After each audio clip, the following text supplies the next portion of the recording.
Assalamualaikum warahmatullahi wabarakatuh. Halo semuanya, perkenalkan nama saya Syaira di Universitas Humaira yang kerap disapa Maira dengan NIM belakang 034 dari kelas Public Relation A Informasi dan Humas angkatan 2023 Universitas Diponegoro.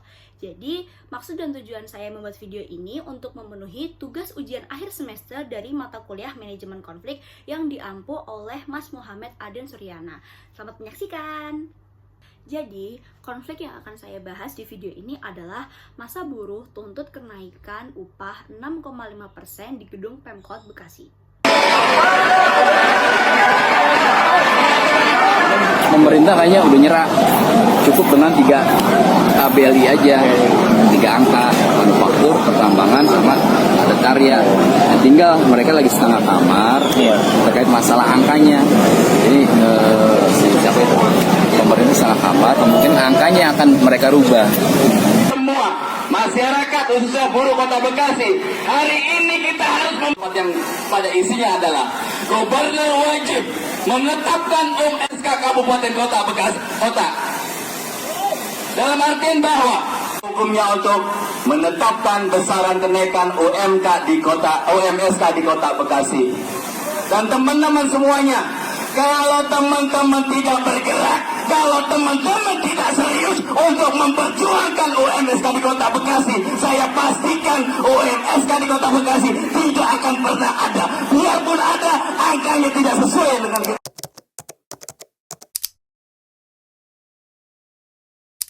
Peristiwa ini merupakan aksi unjuk rasa yang dilakukan oleh massa buruh dari berbagai organisasi pekerja serikat di Bekasi yang menuntut kenaikan upah sebesar minimum 6,5% pada tahun 2025. Tuntutan ini didasarkan pada pengumuman oleh Pak Prabowo Subianto mengenai kenaikan upah. Aksi ini terjadi karena adanya ketidakpastian dalam penerbitan surat keputusan mengenai kenaikan upah oleh Bapak Gubernur Jawa Barat, yaitu Pak B. Triadi Mahmudin, yang dijadwalkan pada tanggal 18 Desember 2024. Selain itu, wacana terkait UMK dan UMSK Bekasi masih dalam tahap perundingan sehingga memicu ketidakpuasan dari para buruh.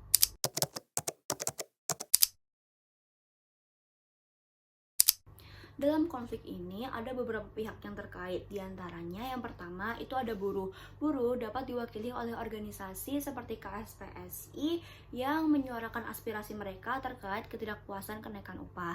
Yang kedua ada Pak Presiden Prabowo Subianto yang dimana beliau mengumumkan kenaikan upah minimum 6,5%.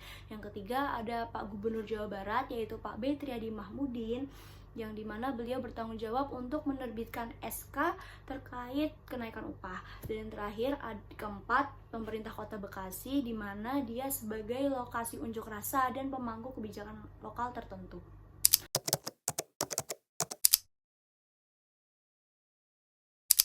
Dari konflik yang sudah kita bahas tadi, di sini saya menempatkan diri sebagai pihak netral di antara pihak-pihak yang terkait. Untuk menyelesaikan konflik tersebut, kita memerlukan langkah-langkah yang tepat. Yang pertama itu mengidentifikasi konflik. Di sini kita harus mengidentifikasi penyebab dari konflik ini apa saja, pihak-pihak mana saja yang terkait, dan kepentingan dari masing-masing pihak.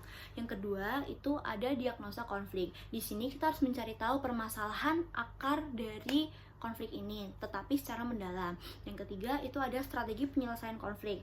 Di sini saya mengambil salah satu strategi yaitu kolaborasi, di mana kolaborasi ini mengupayakan solusi yang saling menguntungkan untuk semua pihak dengan cara negosiasi. Yang keempat itu ada proses penyelesaian konflik. Nah, di sini saya mengambil 2 proses. Yang pertama ada negosiasi dan mediasi. Di negosiasi ini sendiri kita harus menempatkan prioritas utama dari semua pihak. Yang kedua itu ada mediasi. Di mediasi ini kita harus melibatkan pihak ketiga atau pihak netral untuk menjadi mediator dalam memfasilitasi diskusi. Kemudian kita harus melakukan mediasi ini secara terbuka kepada semua pihak.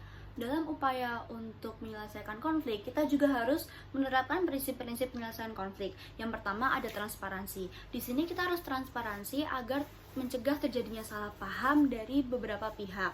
Yang kedua, kita harus bersikap adil. Di sini adil itu bagaimana kita harus mencerminkan hasil keputusan itu menguntungkan semua pihak. Yang ketiga ada partisipasi. Di sini kita harus melibatkan semua pihak agar mereka dapat berpartisipasi untuk mengambil keputusan.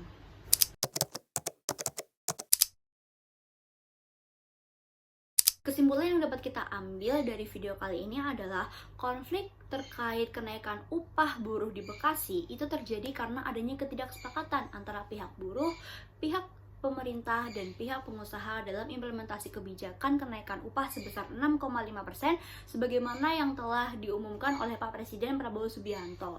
Untuk mengelola konflik ini sendiri, kita juga harus menentukan langkah-langkah yang tepat untuk menghasilkan solusi yang saling menguntungkan untuk semua pihak, seperti identifikasi masalah, diagnosa konflik, menentukan strategi, dan proses penyelesaian konflik seperti mediasi dan negosiasi.